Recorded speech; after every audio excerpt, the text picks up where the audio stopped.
Les dirigeants de Netflix seraient horrifiés d'apprendre que le prince Harry n'avait signé un accord de plusieurs millions de dollars avec le géant du streaming que parce qu'il était désespéré par l'argent.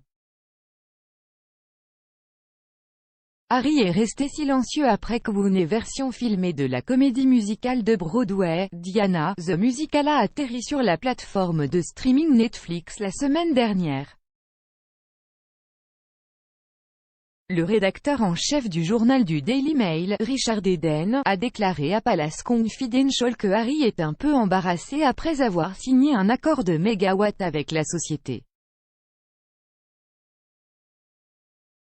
Il a également suggéré que les patrons de Netflix sont horrifiés par les affirmations selon lesquelles le duc n'a accepté l'accord que parce qu'il était désespéré par l'argent.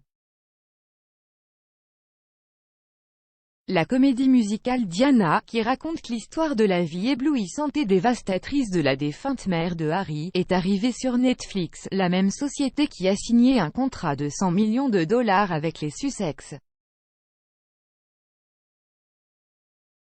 Monsieur Eden a expliqué: « Je pense qu'il y a de fortes chances que Harry et Meghan renoncent à leur accord très lucratif avec Netflix. C'était un pacte phocéen. » Quand Harry a été interviewé par James Corden, il a défendu La Couronne qui est également réalisée par Netflix. C'était un peu atroce parce que vous vous demandez pourquoi il fait ça?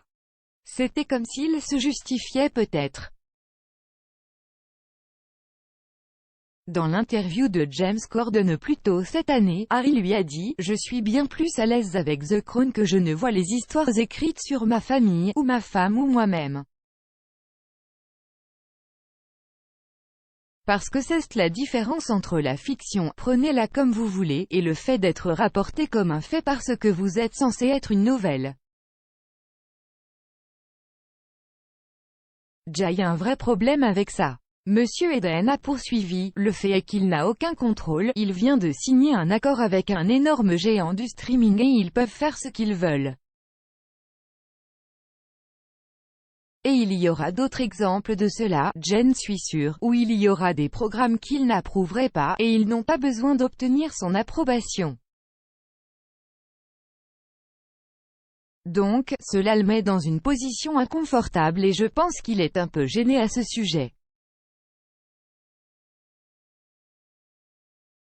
Nous l'avons vu dans l'interview d'Oprah où il a dit: « Nous avons conclu ces accords parce que nous avions désespérément besoin d'argent, ce qui aurait horrifié les dirigeants de Netflix, je pense.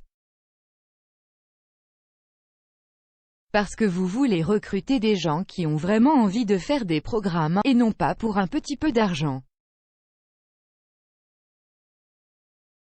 La rédactrice en chef adjointe de Mail on Sunday, Kate Mansey, a fait écho à cela, affirmant que le couple se trouve un peu dans une impasse à cause de leur accord.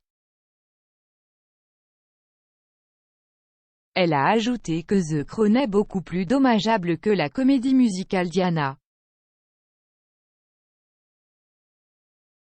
Le commentateur royal Richard Fitzwilliams a insisté sur le fait que le public britannique ne manquait de rien en voyant la comédie musicale ne pas venir dans le West End. Il a ajouté qu'il s'agissait d'une autre tentative de tirer profit de la mémoire de la princesse Diana.